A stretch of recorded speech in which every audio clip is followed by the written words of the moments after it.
afternoon, Bison Nation, and welcome back to another episode of Extra Innings, keeping up with the herd outside the park. I'm your host, William Suttle, and I'm here with Andrew Magno. He is a pitcher for the West Michigan Whitecaps, single-A affiliate of the Detroit Tigers. How you doing today, Andrew? Not too bad. Hopefully the rain stays away and we can get a game in. That would be awesome. Andrew went to Ohio State. He was drafted in 2019 in the 15th round by the Detroit Tigers. So, Andrew, how has it been playing for the Detroit Tigers organization and also knowing that one of your buddies back on the team at Ohio State in 2019 is also in this organization? Yeah, not just one, but two, Garrett Burhen and Dylan Dingler. But it's fun. It's been a very interesting experience, especially coming in and experiencing short season A-ball, and then the next year it's cut, and then COVID happened, and it's very new pitching staff for the entire organization. So it's been interesting, a lot of change, but it's been really cool, and being able to learn a lot about who I am as a pitcher and what works for me and how to better use what I have.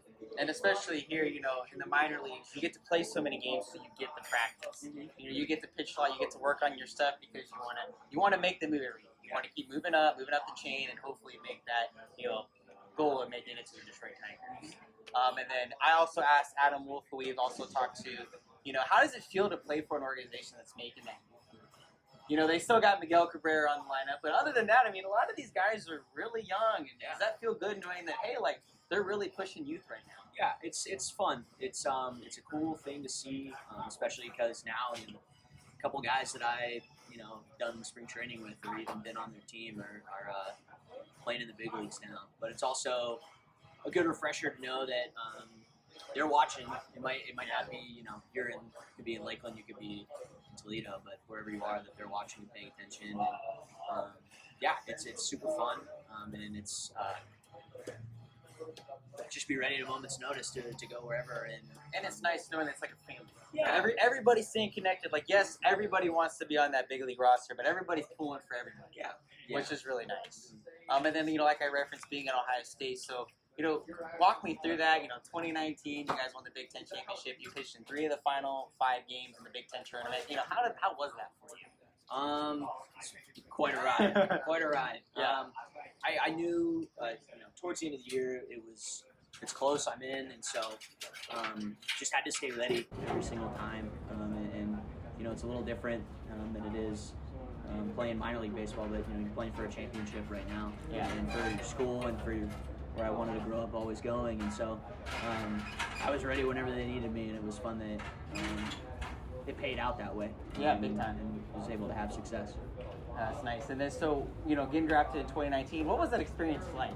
Did you celebrate it all? Did you feel like, did you have to pinch yourself like there's no way this just happened? I had a very interesting kind of draft, kind of celebration. I thought I was going day 2, and a couple things didn't work out. So I went back home to my house in college and just had the draft done, was sitting by, and then all of a sudden Detroit Tigers select Andrew Magno out of Ohio State, and I was like, "Whoa, this is." You're like, "Wait a minute, I think crazy. that's my name, right?" And got a call later from one of the guys, and went off from there. It was super fun, and it didn't really sink in for a while that this was my job. Yeah. Probably for the first couple of years, I was like, I'm playing a game for money, and it's really, really fun. It's something that I always want to do. So being able to live out my dream, it's you can't ask for anything else. And especially, granted, it is a little rainy. I know you guys aren't here with us, but even on the bad days like this, it's still like, man, I'm getting to live every young kid you can play in minor leagues. Yeah. And then also being a relief pitcher, sometimes you're asked to go a 30-minute inning. Sometimes you go 2 innings. What would you tell a youth pitcher that's in your boat to just keep their mindset level of like, hey, just because I'm asked to go 1/3 of an inning doesn't mean I'm not good. I just need to go in for a third of an inning. Yeah. You got to capitalize on every opportunity that you get. It could be, even at this level, you go in and the game's 11-0, or you go in the game's 1-0. Yeah. Every out is important. Every pitch is important.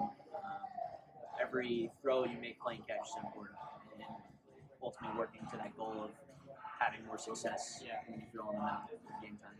And then, so tonight, let's just say you're getting in tonight. What is your mindset? How do you get ready mentally to be like, you know what, I'm going to throw 5 pitches or I'm going to throw 35 pitches? What do you do to get ready? So usually I'm more in the set of back end, and so it's all hanging out probably until about the 5th or 6th inning. Things start to get tighter. Maybe a guy's pitch count is going up. Then I start to maybe get stretching a little bit before they call down, being proactive in that, but also knowing their lineup and seeing, hey, there's 5, 6, 7 is left, right, left. And so want to have kind of an idea of how to get ready for that, check a scouting report, see what's the optimal way to throw to these guys, pay attention during the game to see if there's anything that's not really like there. maybe with the home plate umpire, or just how the flow of the game is, because there's always the ebbs and flows of every game. You just don't ever know. Yeah, and so, and then by the time it's ready to go, it's more so bullpen is to get my arm hot, and then I've got, what have you now, a minute 30, minute 45 to lock it in and get going. I mean, it's just good to know, because I know, coming from an organization that has a lot of youth, kids just need to know like how to prepare themselves and how to know like when I'm called upon, just do what I need to do and just play in the moment. Don't try to be bigger than the moment. And it's nice, and youth kids gravitate towards that kind of thing because they listen to you guys and they understand like look where he's at. I just need to follow that, replicate that, and then that's where I can potentially move the game. And then so playing at West Michigan, you guys are about halfway through the season. How's it been so far? Being here in West Michigan, and have you enjoyed your experience so far? Yeah, thankfully I've had a pretty good go at it this season so far, which has made things a lot better. But I love the guys here, and the coaching staff is great. Brian Pena, I've played for him now 2.5-ish years, and the guy's awesome. The guy cares about us a lot.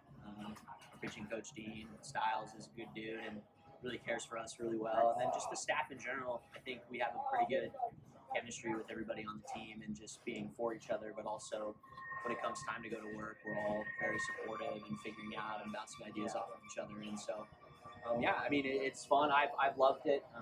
The fans at home are awesome, and the park is awesome. And that's the best part, in my opinion, about Miami League baseball. Because those home crowds, man, they could really help you win a couple extra games that you might not usually win.